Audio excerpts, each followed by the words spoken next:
Hi guys! Welcome back to my YouTube channel. Good morning, good afternoon, good evening sa ating lahat. Saan man tayo sulok ng mundo.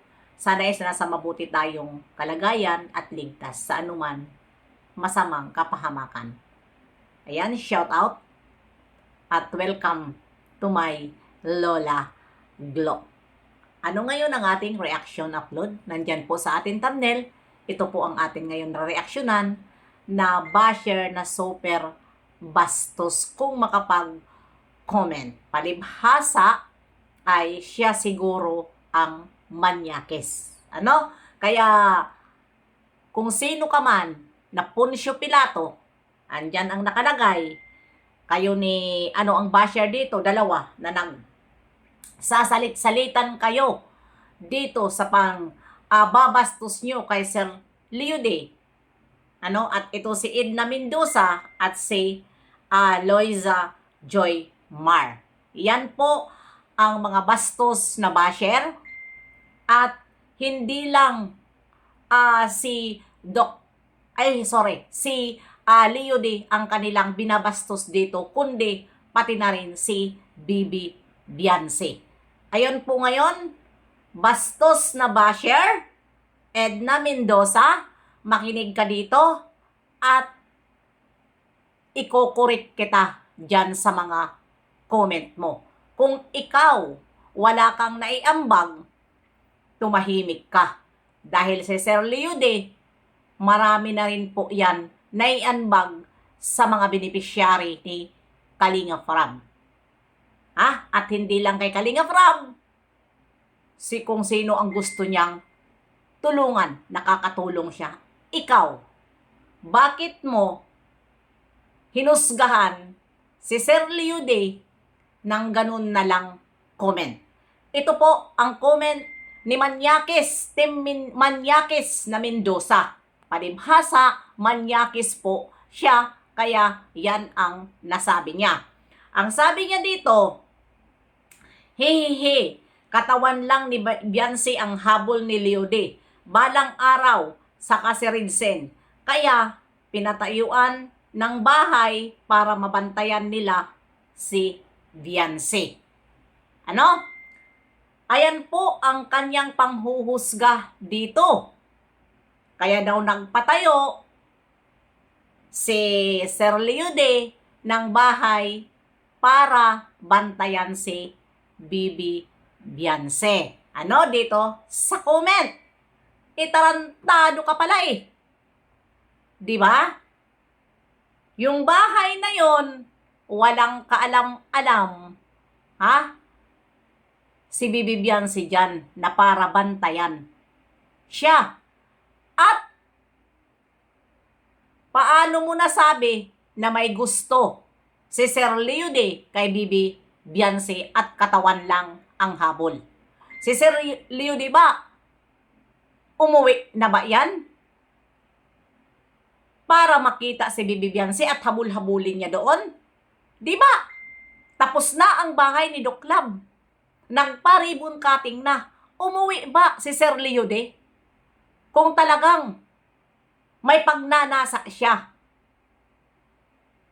kay Bibi Bianse, dyan sa mga below the belt niyong paghuhusga, sige nga. Ang dami niyong mga kuda, pero pag sinasagot kayo, kayo pa ang galit. Kayo ba'y galit kay Sir Leo Day? Dahil ang akala nyo, si Sir Leo Day ay iiwan na talaga si Doc Lab. Di ba? May nagsalita pa nga dyan na akala mo, Doc Lab, hindi namin nakakausap ang big boss mo.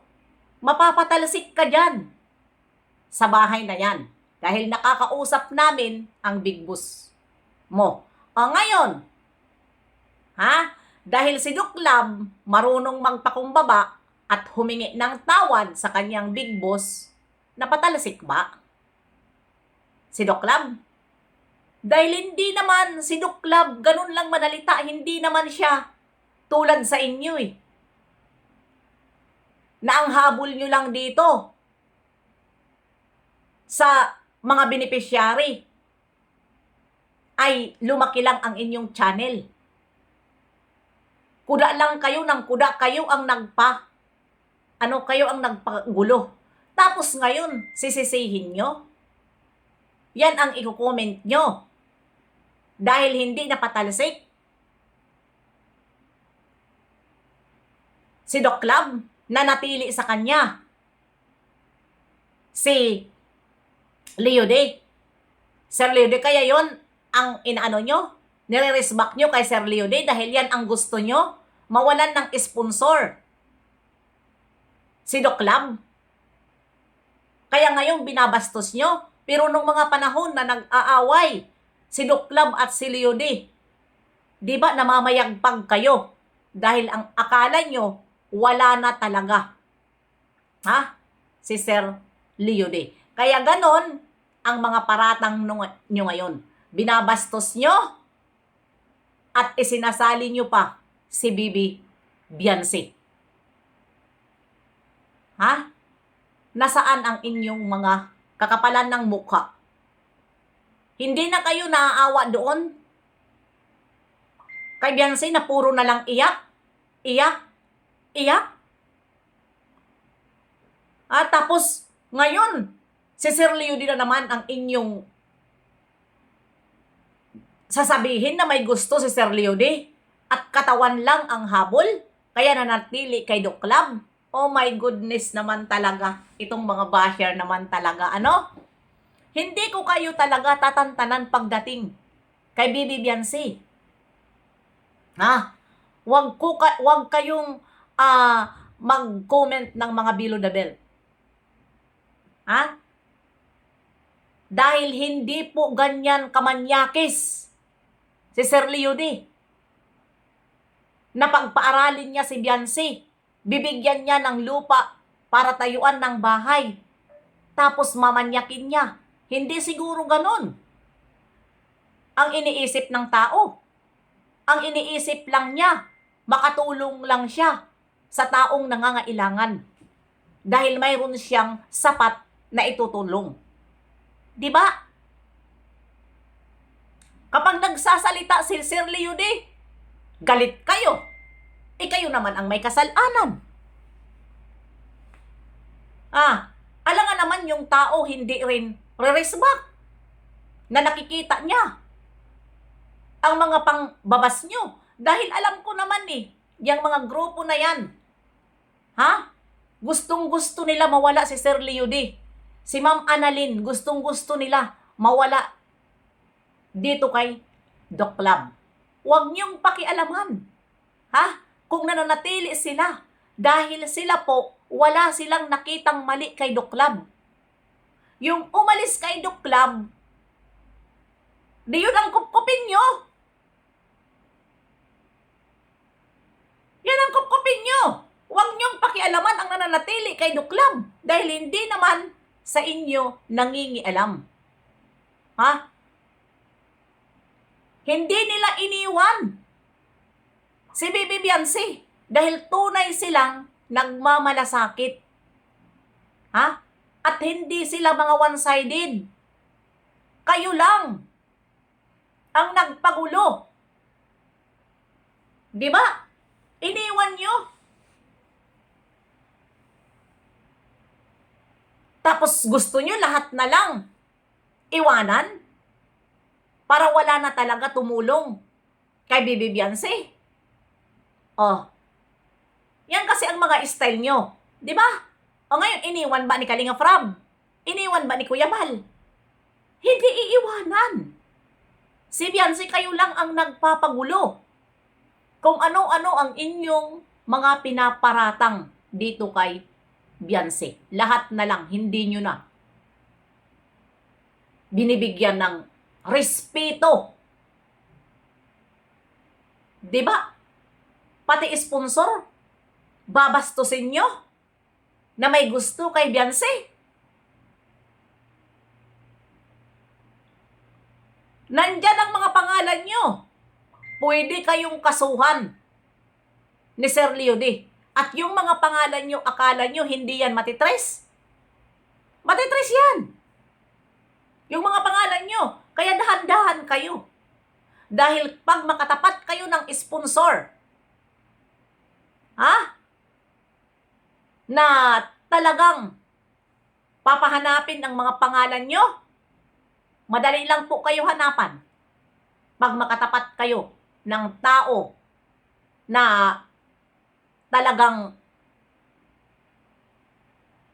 gagawa ng aksyon sa inyo. Dahil mga bilo na build kayo eh.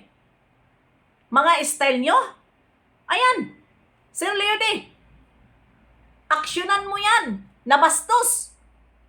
Dahil katawan lang daw ni Bibi Beyonce ang habol. Kaya hindi ka umalis at pinapabantayan mo. Ha? Paano nyo nasabi? Na gusto lang ni Sir Leody ang katawan ni Beyonce. Paano nyo nasabi? Yung mga paratang nyo kay Sir Leody, ay matindi yan. Pwede kayo idemanda yan. Sa totoo lang. Aksyonan mo, Sir Leody. Total may pera ka naman. Huwag mong palampasin ang mga taong bastos mag-comment. Dahil sinasadya ko na nandyan ang pangalan para mayroon tayong ebidensya na sila talaga yan. Mabilis lang po yan, matris, na mga ganyang pangalan para matauhan sila. Di ba? Kasi mga bastos. Mga bastos sila. Sobra na ang kanilang pangbabastos. Sa totoo lang. Kaya, ayan, hanggang dito na lang. Yan lang po ang aking reaction upload. Ito lang ang aking nireaksyonan na bastos na basher. Inggit kay Sir Leody. Dahil ang gusto nila, wala ng sponsor si Guapa.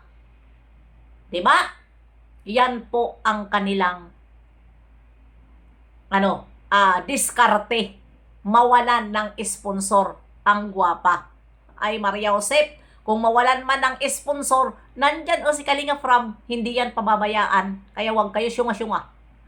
Ha? Dahil hindi po pababayaan si Bibi Beyonce ng kalingap, na mga legit na kalingap na wala, na hindi one-sided na mga sponsor. Andyan pa rin. Yung kayong mga one-sided na mga sponsor, di ba nahimik kayo kung sino ang gusto nyong tulungan, doon kayo. Huwag nyong pakialaman ang nananatili dito kay Bibi Beyonce. At huwag nyong gawa-gawaan ng istorya.